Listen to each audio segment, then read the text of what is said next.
thank you for those of you that don't have a class and have come. I appreciate you coming to listen to the final lecture series for Hispanic Heritage Month. For those of you that don't know me, my name is Liz Nichols, and I am a history instructor here at Eastfield as well.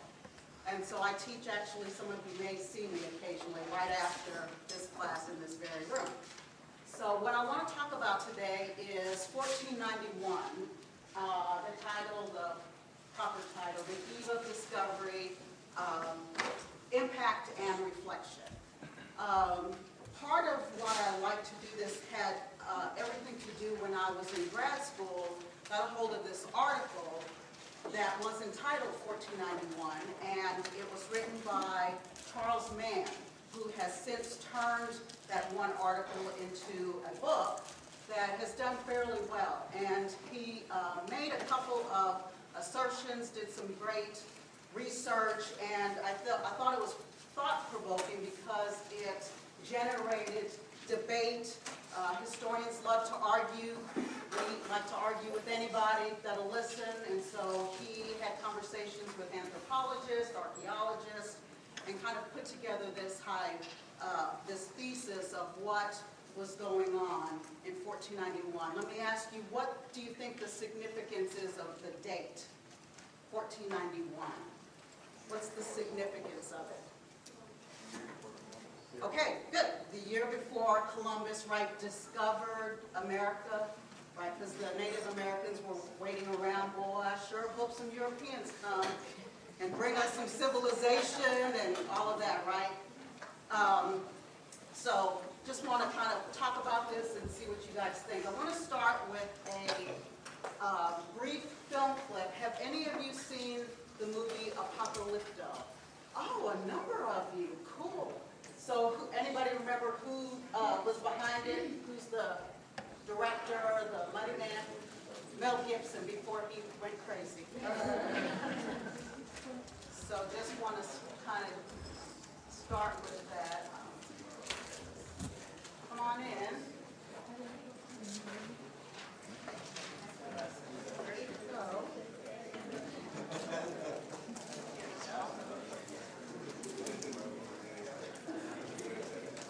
It's only about 3.5 minutes. I'll dim the lights.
Básico Mako Bichlo.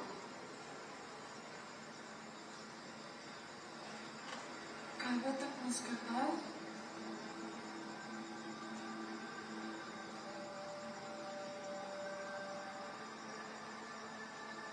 Ka, bet benich gash.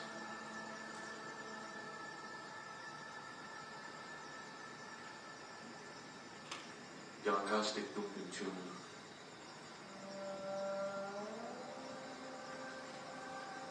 Kola tinako roots.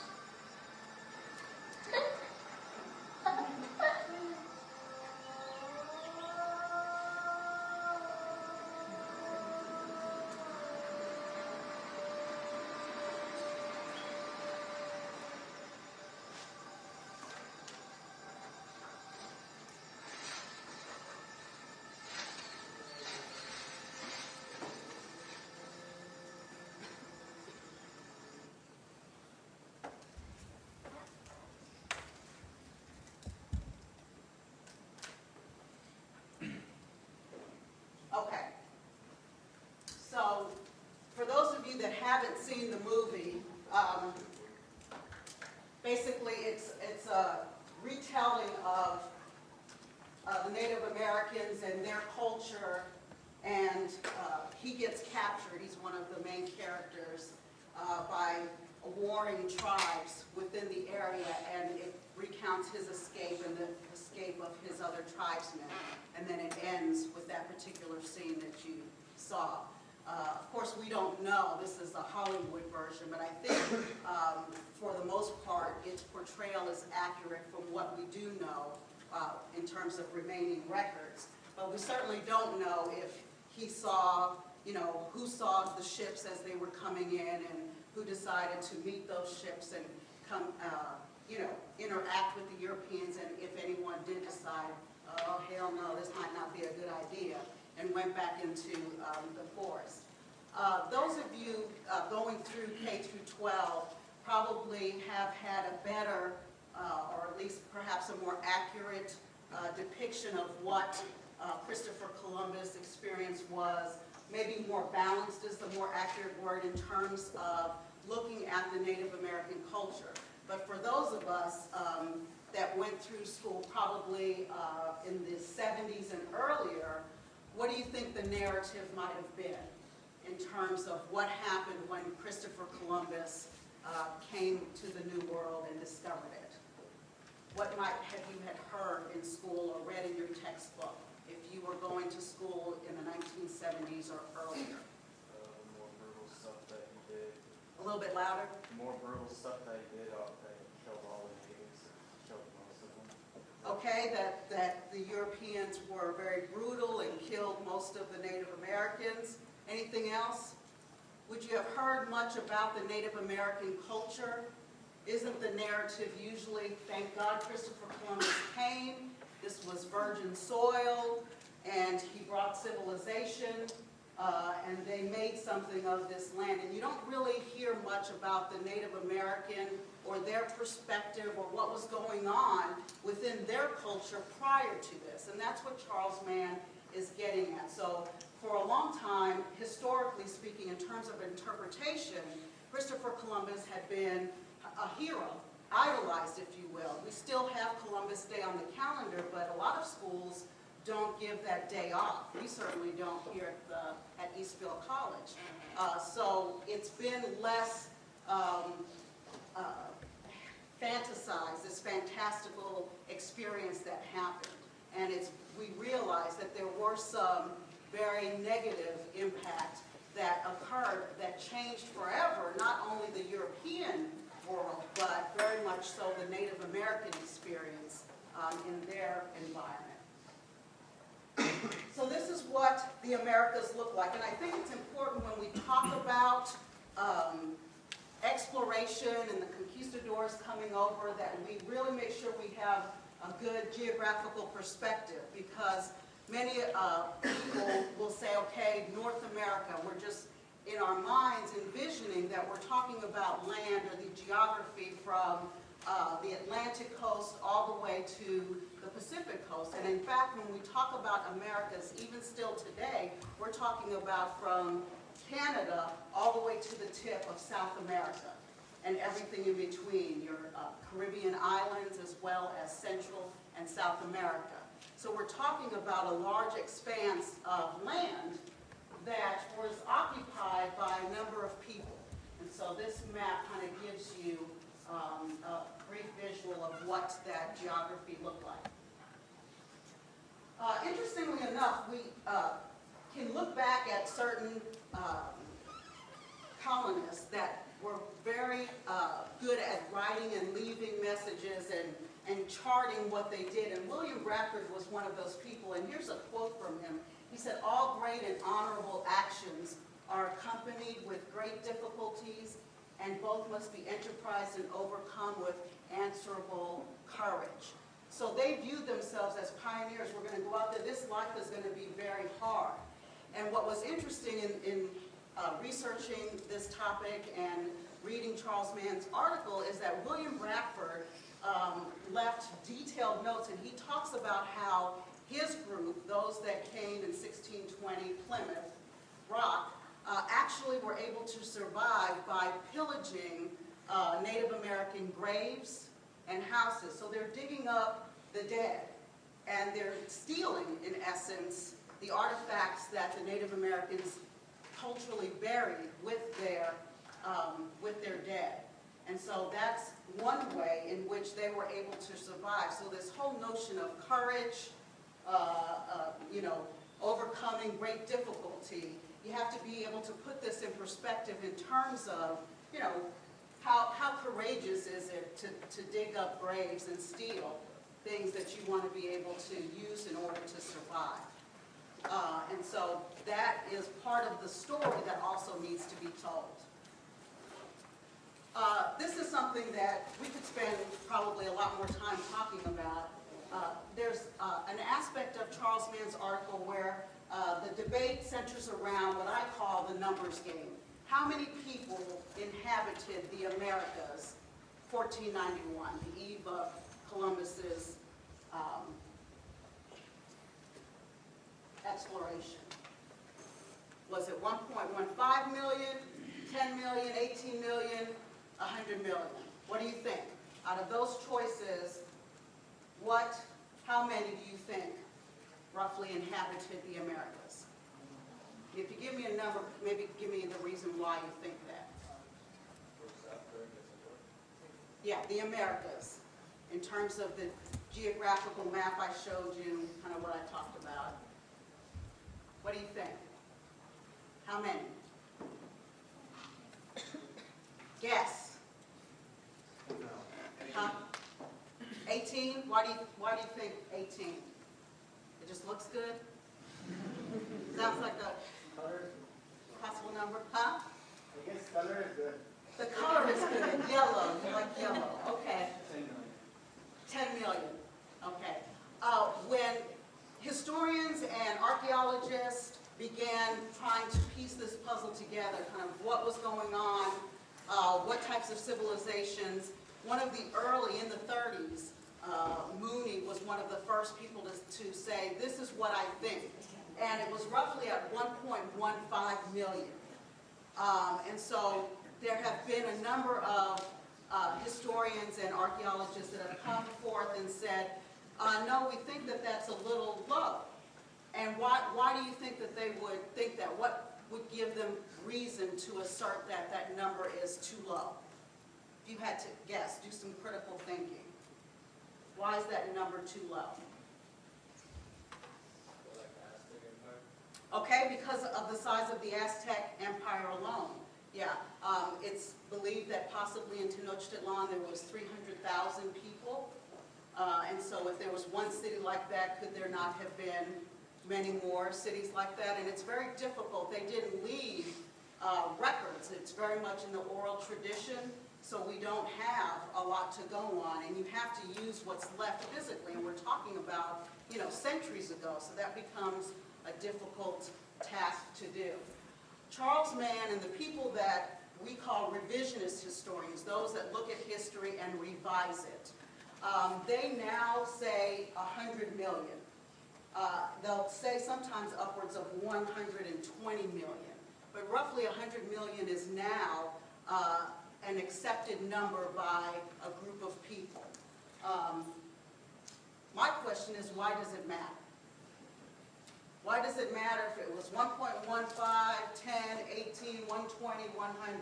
Who cares? Why? Why should it matter to us today in the 21st century? There are not many natives anymore. Okay, there's not very many Native American tribes. Some have been completely wiped out as a result of this clash of civilizations. Okay, what else? Why does it matter how many? Why would we need to know that or want to know as close to accurate number as possible? No ideas? Well, I would argue that those of us that work in the field of history, archaeology, anthropology, it's a little bit easier to sleep at night if you've only killed 1.15 million as opposed to 100 million. Really just wiping out and obliterating cultures and people because of your interaction, whether it was intended or unintended, because the Europeans didn't say, oh yes, I'm going to come and bring smallpox and purposely kill millions of people. That was not their intent, but certainly that's what happened. Now, later on in the 19th century, there will be purposeful passing of smallpox in the United States in order to rid Indian or Native American populations so that we could grab land. But initially, that's not the intent, even though that's what happened. Okay, but you know, some people will go so far to say this was genocide. Okay, is that unfair? Is that an unfair accusation to make on these conquistadors, that they came in and performed genocide? Are we putting 21st century ideals and what we know now in hindsight and placing that on a group of people that did not know that smallpox would wipe out populations of Native Americans? So those are some things to consider when you talk about the numbers game. Also, in part, those that say, oh, you guys are crazy, there's no way there were that many people, and part of their argument is, where's your proof? Where's your data to support that, right? We're all about empirical evidence. We just don't make stuff up. You know, even though there's Wikipedia and all these things, people can just get on there and say anything. But when you're students and scholars, you want to be able to present your case and present facts with it. And so a lot of the revision historians get kind of taken to task because there's not hard evidence. There's some circumstantial evidence. There's some things, you know, that they've kind of taken a leap on, and that's what the article covers. But I think it's interesting and it's worth discussing what this means. If in fact there were 100 million people living in the Americas, that means an awful lot, close to 90% by some accounts, were completely wiped out. And that, you know, portends a great deal in terms of how we developed as a country, as a nation, the United States. This is largely the European view of Native Americans. A lot of this we know because of the records that they kept. One, they're not Christians. Remember Spain, in part the 3 Gs. What are the 3 Gs? God, gold, and glory. Some of the impetus of why people come out and leave Europe and explore. That religion part, God, Spain, a Catholic country. Okay, so they come and view these people and they're not Christians, they're not Catholic. They're not utilizing the land to its full potential. The Native American cultures largely don't view land in the same terms as the Europeans did. Ownership, you really can't own the land. One of our speakers talked about this earlier in a talk that he gave about this idea that the Native Americans believed that you utilize the land to what you need, but you don't necessarily own it. It's there for everyone to interact with and utilize. Because they don't wear clothes or very little clothing, then the notion is that they're sexually promiscuous just by the lack of clothing. And the general term is what? They're savages. They don't have redeemable qualities. And so that's one group's view of another. So if that's their view of the Native Americans, then how they treat them is impacted by that. They don't see value in their practices, their culture, and it makes it easier for them to co-opt and force their particular culture onto the Native Americans. This is what usually doesn't get put into textbooks or information that gets passed along, particularly in K through 12. I think it's certainly changing and becoming more balanced. But the article talks about the fact that Native Americans did in fact have perceptions. They had a view of the Europeans, and this was their view. They thought they possessed very little intelligence because they did just like ridiculous things once they got to the New World. They looked at them with disdain. What does disdain mean? Ask Heather. Ask who? Heather to do with his head down. Oh, what does... Oh, you are a hard one. Disdain. Nobody has dictionary.com on the smartphone? I make my students load that. First day of class, dictionary.com. Disdain. What would you think it meant? Guess. Hate, okay? Dislike. Very good. Thank you. Physically weak. I didn't think they were very strong. Sexually untrustworthy. So not promiscuous, but yet they're not people that should be trusted. Atrociously ugly. That always amused me when I read that. They just thought, and just plain dirty. Think about it. These Europeans, they wear layers and layers of clothes. They have all that frock and embroidery and all that. They don't bathe on a daily basis, people. Yeah, I mean, bathing is not a top priority, and they don't have washing machines. They're not like washing all of that stuff. So occasionally, they would take off their things and then just beat the dust off the clothes and then put it back on a dirty body. So imagine the stench after being on the high seas for months and months. They get off the boat and the Native Americans are like, really? Wow. You know, so this is not, and they're like, these people are dirty. We don't wear all these clothes. We're getting in the water. We bathe. We're clean. And these people are not. Another thing to consider, I've always, when I was little, kind of thought this, the whole cloth handkerchief business. So you're going to blow snot in a cloth and then put that snotty cloth back in your pocket and carry it around. So when the Native Americans see this, they're like, good grief, these people are nasty. This is horrible. So, I mean, and these types of perceptions, very rarely did it go both ways. And so now we're starting to see, through the historical evidence, the perceptions of the Native Americans and getting that out there so we get a more balanced view. Because that's what history is about. Not only just trying to get at the truth, but even if the truth is ugly and it's not what we want to hear, you know, we have to know it in order for us to have a balanced view of what's going on. So the Native Americans did not have a very high opinion of the Europeans with their interaction.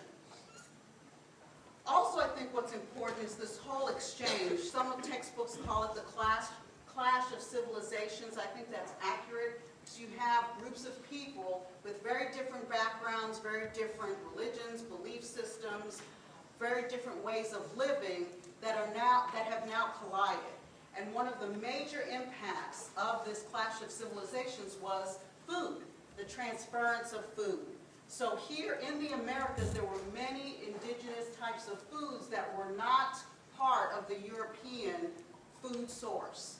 Some of those things, chile, a lot of squash, pumpkin, potatoes. How will potatoes down the road, centuries down the road, impact a certain European group? The French fry, okay, yeah, the French fry. I was kind of thinking maybe a little bit before the French French fry. The Irish, very good. And they go through this potato famine.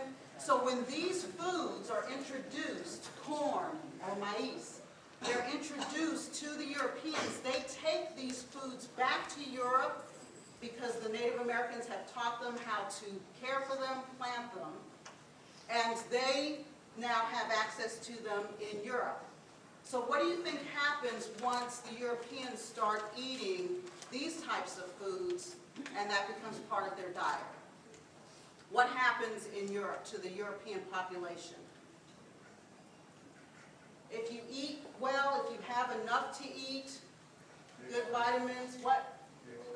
You expand. Mortality rate increases. You're not dying off. You're healthier. Longevity of life. Okay? With that comes more procreation. So because of this clash and the impact of food, the European population will explode. And it will begin to increase. What happens when they increase and they start running out of jobs and resources and space? They want to do what? Expand. And where do they expand to? They go back to the New World. And so it influences the number of people that will immigrate, leave Europe, and go to the New World in order to find opportunity, to be a better farmer, to own some land. Because the European continent, in comparison to the area we're talking about, is quite small, okay? And so food has a very great impact in terms of what will happen in this continued clash of civilizations. Also, an important outgrowth of this is the environmental impact. We spent a lot of time talking about disease, particularly smallpox, but there were other diseases that the Europeans brought over. Hepatitis, there was diphtheria, and other things. But smallpox, by far, as we know, had the greatest negative impact on the Native Americans. They did not have the immune system to overcome that. The Europeans had already been experimenting with inoculation. What is that? Shots, right. All of you hopefully have gone and, you know, when you wanted to come here to Eastfield, what did you have to get? What shot? Meningitis, okay. So they were already experimenting, and by experimenting, they would take small doses of the actual disease and re-inject it. And another thing that impacted is that the Europeans were aware of quarantine. This whole idea of taking the sick person and removing them from the population and letting that disease take its course and so that it wouldn't spread. That is not something the Native Americans had conceptually. Their culture is very close-knit in many cases, and so when people are sick, if they're sad, many of our cultures today also embrace this notion, you know, you're sick, people come over, they bring you soup, they give you medicine and things of that nature. And so the Native Americans did the same thing. So you have them in very close quarters, praying and doing different cultural remedies or trying to heal the sick. And so you have people that are right on top of these that have smallpox. And that is going to further infect and spread. And it spreads very quickly. Okay? So that's important. But also, I think we don't talk about the impact of animals. When Columbus came and subsequent explorers after, they brought animals that were not indigenous to the Americas. One of the most bothersome had a large impact were the pigs. So on the first trip over, roughly 300 pigs were brought. Now, they let them loose because there's no enclosing in the Native American culture. And so these pigs were released, and they carry a number of diseases. And so those diseases spread to the animals and the crops that the Native Americans are, have set up, and they wreak havoc in the land. And so if they're out in the wild, they have a chance to just procreate And so the number begins to double, triple, and it becomes something that is very difficult to control. So it's not only about disease from human to human contact, but it's also about disease from animals, and also the destruction that they do just in their interaction with the land. Enclosure, as I said before, we're very similar. The first thing you do when you buy your house, you want your fence because you don't want your neighbor doing X, Y, Z. People get in fights over property lines and land, and that was not the case within the Native American culture. And so when the Europeans come over, they're like, well, damn, where are the fences? So they start to build enclosures and parcel off land, which is going to be detrimental to the growth of land. Deforestation, they've got to build boats, they need wood, right, to build the houses that they're going to live in. And so the land takes on a very different look and appearance once the Europeans are here for the time that they are and the continuation up until today. Some myths. We, in one hand, call Native Americans savages and talk about all of the negative aspects that come along with being Native American. But it's somewhat of a paradox, or an oxymoron, I guess, that in the same breath we'll also talk about, how they're one with nature, and they're filled with love for the most part. So this whole idea that the land was virtually untouched. If you read European accounts that they sent back home, they talk about, man, it is just like the Garden of Eden. That was an often used reference to the land that the Europeans encountered, because it was so much of it. They weren't used to seeing all of the lush forest and greenery and lands that was, in their mind, for the taking. And so they go back, and this becomes part of the narrative. It's co-opted, that the Native Americans did not, they didn't use the land properly, for starters, and then they really didn't have an impact in that land. That the Americas was also disease-free. That's another myth in the narrative of this clash of civilization. Yes, the Europeans brought diseases over, but the Native Americans, they also had disease that was transferred to the Europeans and then taken back to Europe. Anybody have any idea what one of those diseases were? Think sex. Oh, some heads were up. Syphilis. Yeah, syphilis was one of those diseases that the Native Americans carried, and so when the men and women have relations, then that goes back when the men go back to Europe. So it wasn't disease-free. The Native Americans did in fact have diseases that were passed on to the Europeans and then taken over to the Old World. The Native Americans, that they enjoyed some kind of political utopia. That's also a myth. Native Americans warred. They didn't all get along. Most tribes, if you look at Africa, the African tribes, if you look at the Middle East and the tribes that are living during that time, we don't all get along. We fight here.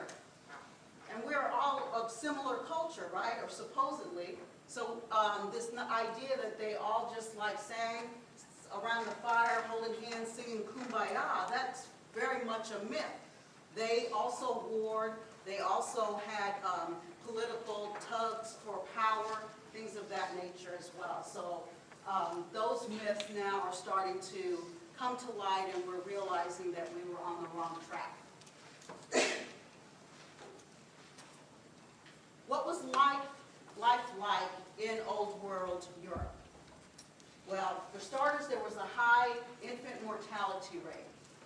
Many times infants didn't get to their first birthday. So the population is low in Europe. They live in sewage-filled streets.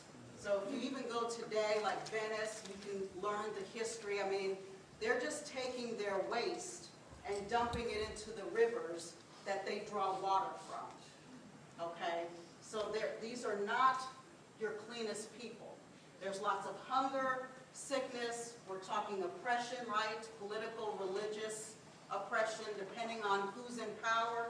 If you have a Catholic king or queen, who's getting persecuted? The Protestants. If it's a Protestant king or queen, then the Catholics. And so there's all of this absolutism. You know, the king or queen ruled with an iron hand. There wasn't a whole lot of, what are you thinking? Let's take a vote, representation, all of that. This is not that time period. So living in Europe is actually a very challenging enterprise. Why they're so religious? They're always praying. They're always on their knees. God, please let it rain. God, please stop the rain. There's too much rain. God, please take away the pestilence. God, they're religious for a reason. Life is very, very hard. And so they have to turn to faith and this notion of surely there's a higher power that can intervene and help us during this time. Oh, wait, I think that's right. Okay. So Charles Mann, in conducting his research, he asked this question of a couple of historians, a couple of anthropologists, archaeologists. If you were living in 1491, so transport yourselves back, okay? Would you have rather lived as a European, or would you have rather lived as a Native American? Okay, why, sir, in the back? You said it with such passion. It's a Native American. Why? Because you good answer. And I'm sure your classmates next to you appreciate that too. He likes taking baths. Any other reasons? Several of you said Native American. Why? They looked warm-blooded? They looked healthy? Is that okay? Yes, sir.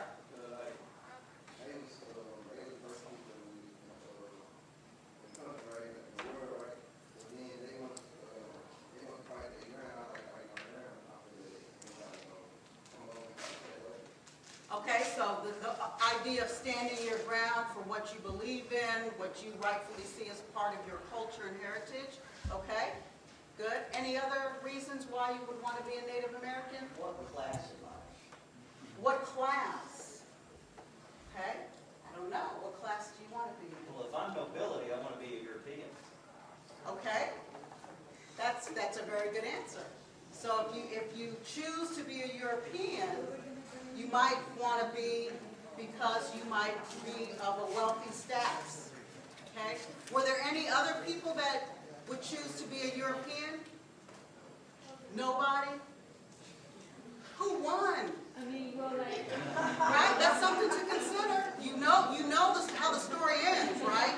So if I'm asking you the question now, some of you should have said, I choose the Europeans because they were the winners.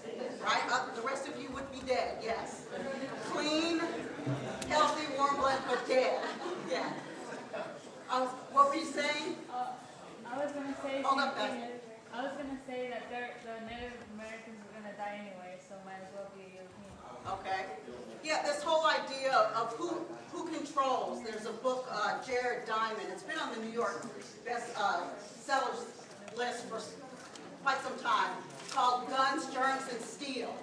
And he will argue that the people that control the guns, the germs, the steel, they're the ones that win. Okay? Who writes history? The winners.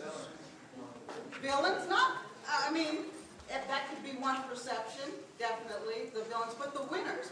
So if the winners are writing history, do they spend a lot of time talking about the role of the loser? Really, probably only in so much as to embellish or tell their great feats in history, right? Okay? So not necessarily always a villain, but hey, we want to show we won. So we're going to tell our side of the story from our perspective. Isn't that what history often is? People telling the story from their perspective. And so part of why I enjoy this kind of dialogue and reading about 1491 and the Native American is because so often their story hasn't been told or it's been skewed. And so opening up and kind of digging a little deeper to find out what really was going on with them gives a more full picture. They still came closing in. That doesn't change. But I think we appreciate the complexity of their civilization, what they did offer, how they impacted. Without them, Europe would not be what it is today, and we wouldn't be who we are today, in the same manner as how the Europeans impacted. This is all about kind of cross-cultural pollination, if you will. So most of you said Native American. Interesting. And it is all about perception. We had a talk earlier this week about immigration and some of the topics, particularly here in Texas, that we're dealing with. So I think this was back in maybe 2005, 7, that I found this cartoon in the Dallas Morning News. So take a look at it. 3 Native Americans. What do they see in the background? Okay, very much similar to the movie clip that you saw. So they're talking about it. And one of them says, I'm thinking, what, some kind of guest worker program? The other one says, nuts, that sounds like amnesty to me. And the other one says, we should just build a wall. And isn't that part of our discussion today? You know, winners, right? United States, superpower.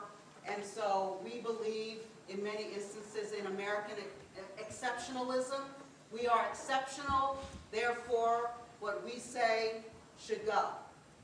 And if that doesn't jive with someone else's viewpoints, another culture, and other people, we tend to have or take issue with that. So here in Texas, right, 3,000 miles of border with Mexico, let's build a wall. I'm sure had they had a crystal ball, they would have killed everyone before they landed on that shoreline because of what ends up happening. That concludes my talking and presenting some information. I'd like to open it up now for questions, comments, critiques. Did most of you know a lot of this information already? Yes, sir. What does it matter if we only care about the winning side? What does it matter if what the losing side was at operations? What does that matter? Well, I would argue that his question was, what does it matter about knowing about the losing side? You know, if a certain group was the winner, why bother with knowing about the losing side? I think that's a great question. I would argue, this is my opinion, is that it matters because they have a story to tell, and their actions influenced the winning side. For example, women's history. For the longest time, we didn't really study women's history and women's role. This has always been a man's world, and men wrote the history, and they wrote it about men. You would have think y'all birthed yourselves. There's no women around or anything at all. And women played an important role. Just because you're not out in the field fighting doesn't mean that you are in some way part of the bigger narrative or picture. So that would be my explanation, because those that don't win still have a story to tell. And it impacts how we look at ourselves and how we've developed. Yes? Yes. That's okay. What you said about it being right through where, I don't see it that way, because I think that in, like, say, England's history books, their accounts of revolution aren't going to be the way that we write it. They're just going to be saying how we're traitors and stuff like that, most likely, for attacking them, while ours says, oh, we're all great and everything. No, you're exactly right. And when I said winners, and I think that your point is very well taken, I'm talking about in terms of the Europeans in this particular context. But even in wars, the winners tend to, glorify their actions and things of that nature. But you're exactly right. If you are going to study the American Revolution in England, it's going to be a very different story, as you said. They lost, but they have a different perspective or lens that they're looking at this from. So that's a very good point as well. Thank you. Anyone else? Questions, comments? Well, thank you very much for your time, and have a great